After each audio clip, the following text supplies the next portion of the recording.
ಓಂ ಶ್ರೀ ಗುರುಭ್ಯೋ ನಮಃ. ನಮಸ್ಕಾರ ವೀಕ್ಷಕರೇ, ಚಂದ್ರಶೇಖರ್ ಯೂಟ್ಯೂಬ್ ಚಾನಲ್ಗೆ ಸ್ವಾಗತ ಸುಸ್ವಾಗತ. ವೀಕ್ಷಕರೇ, 2024ರಲ್ಲಿ ಯಾರಿಗೆ ಉದ್ಯೋಗ, ವ್ಯಾಪಾರ ಮತ್ತು ರಾಜಕೀಯದಲ್ಲಿ ಉನ್ನತವಾದ ಭವಿಷ್ಯವಿದೆ ಅಂತಕ್ಕಂಥ ವಿಚಾರವನ್ನು ತಿಳಿಯಪಡಿಸ್ತಿದ್ದೇನೆ.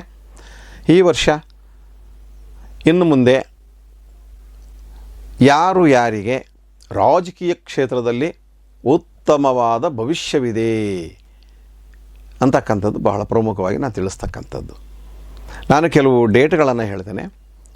ಆ ಡೇಟಲ್ಲಿ ಹುಟ್ಟಿರ್ತಕ್ಕಂಥವ್ರು, ಆ ತಿಂಗಳಲ್ಲಿ ಹುಟ್ಟಿರ್ತಕ್ಕಂಥವ್ರಿಗೆ ರಾಜಯೋಗ ಇದೆ ಇವರಿಗೆ ಅಂತ. ರಾಜಕೀಯದಲ್ಲಿ ರಾಜಯೋಗ. ಯಾವುದೇ ಎಲೆಕ್ಷನ್ ನಿಂತ್ಕೊಂಡ್ರು ಇವ್ರಿಗೆ ಗೆದ್ದು ಬಿಡ್ತಾರೆ, ಯಾವುದೇ ಎಲೆಕ್ಷನ್ ನಿಂತ್ಕೊಂಡ್ರು ಗೆಲ್ತಾರೆ. ಅದು ನಾನು ಹೇಳ್ತಕ್ಕಂತಹ ದಿನಾಂಕಗಳು ಮತ್ತು ತಿಂಗಳುಗಳು ಆಗಿರುತ್ತೆ. ಆ ತಿಂಗಳುಗಳಲ್ಲಿ ಜನಿಸಿರ್ತಕ್ಕಂಥವರು, ಆ ದಿನಾಂಕದಲ್ಲಿ ಜನಿಸಿರ್ತಕ್ಕಂಥವರು ಮ್ಯಾಚ್ ಮಾಡಿ ನಾವು ಸಂಖ್ಯಾಶಾಸ್ತ್ರ ಪ್ರಕಾರ ಎಲ್ಲ ಶಾಸ್ತ್ರಗಳನ್ನು ನಾವು ಅಧ್ಯಯನ ಮಾಡಿ ಇವರಿಗೆ ಈ ವರ್ಷ ರಾಜಯೋಗ ಇದೆ ಅಂತ ಹೇಳ್ತಾ ಇದ್ದೀವಿ.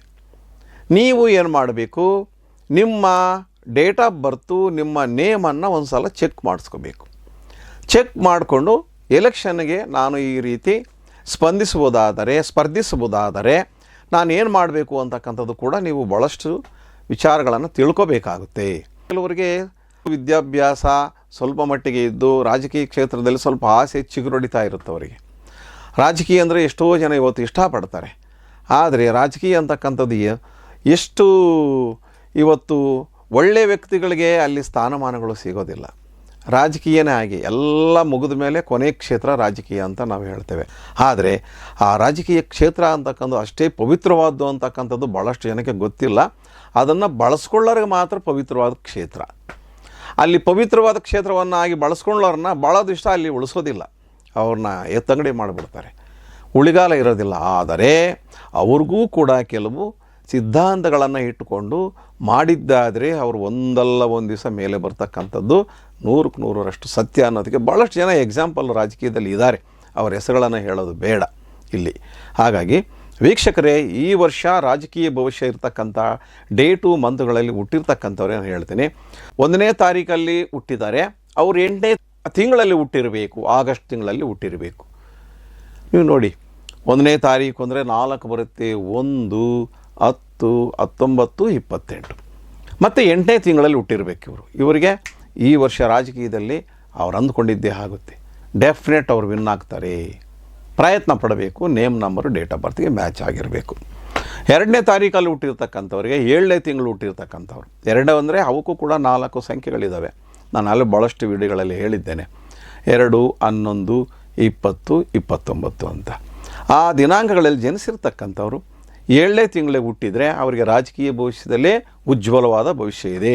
ಇನ್ನು 3ನೇ ತಾರೀಕು ಹುಟ್ಟಿರ್ತಕ್ಕಂಥವ್ರು, 3 ಆದರೂ ಕೂಡ ಅದಕ್ಕೂ 4 ಸಂಖ್ಯೆ ಇದೆ, ನೀವು ಚೆಕ್ ಮಾಡಿಕೊಳ್ಳಿ. 6ನೇ ತಿಂಗಳು ಹುಟ್ಟಿರಬೇಕು, ಅವ್ರಿಗೆ 100% ರಾಜಕೀಯ ಭವಿಷ್ಯ ಇದೆ. 4ನೇ ತಾರೀಕಲ್ಲಿ ಹುಟ್ಟಿರ್ತಕ್ಕಂಥವ್ರು ಕೂಡ 4 ಸಂಖ್ಯೆ ಬರುತ್ತೆ ದಿನಾಂಕಗಳು, 4, 13, 22, 31 ಅಂತ. ಅವರು ಯಾವ ಒಂದು ಮಂತಲ್ಲಿ ಹುಟ್ಟಿರಬೇಕಂದ್ರೆ ಮೇ ತಿಂಗಳಲ್ಲಿ ಹುಟ್ಟಿರಬೇಕು. ಇನ್ನು 5ನೇ ತಾರೀಕಲ್ಲಿ ಜನಿಸಿರ್ತಕ್ಕಂಥವ್ರಿಗೆ ಅವ್ರು 5ನೇ ತಾರೀಕು 5, 14, 23 ಏಪ್ರಿಲ್ ತಿಂಗಳಲ್ಲಿ ಹುಟ್ಟಿರಬೇಕು. ಅವರಿಗೆ ಉನ್ನತವಾದ ಭವಿಷ್ಯ ಇದೆ ರಾಜಕೀಯದಲ್ಲಿ ಅಂತ.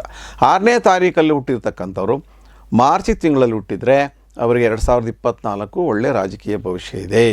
ಮತ್ತು 7ನೇ ತಾರೀಕು ಹುಟ್ಟಿರ್ತಕ್ಕಂಥವ್ರು ಫೆಬ್ರವರಿ ತಿಂಗಳಲ್ಲಿ ಹುಟ್ಟಿದರೆ ಅವ್ರಿಗೂ 100% ರಾಜಯೋಗ ಇದೆ. ಇನ್ನು 8ನೇ ತಾರೀಕು ಹುಟ್ಟಿರಬೇಕು ಮತ್ತು 1ನೇ ತಿಂಗಳಲ್ಲಿ ಹುಟ್ಟಿರಬೇಕು.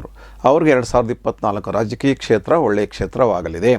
ಇನ್ನು 9ನೇ ತಾರೀಕಲ್ಲಿ ಹುಟ್ಟಿರೋರು ಸೆಪ್ಟೆಂಬರ್ ತಿಂಗಳಿಗೆ ಹುಟ್ಟಿದರೆ ಅವರಿಗೆ 100% ಈ ವರ್ಷ ರಾಜಕೀಯ ಕ್ಷೇತ್ರದಲ್ಲಿ ಸೂಪರ್ ಅತ್ಯುನ್ನತ ಮತಗಳಿಂದ ಗೆಲ್ತಕ್ಕಂತಹ ಒಂದು ಸಂಭವ ನಾನು ಹೇಳ್ತಕ್ಕಂಥ ಈ ಡೇಟ್ ಆಫ್ ಬರ್ತಲ್ಲಿ ಈ ತಿಂಗಳುಗಳಲ್ಲಿ ಹುಟ್ಟಿರ್ತಕ್ಕಂಥವ್ರಿಗಿದೆ.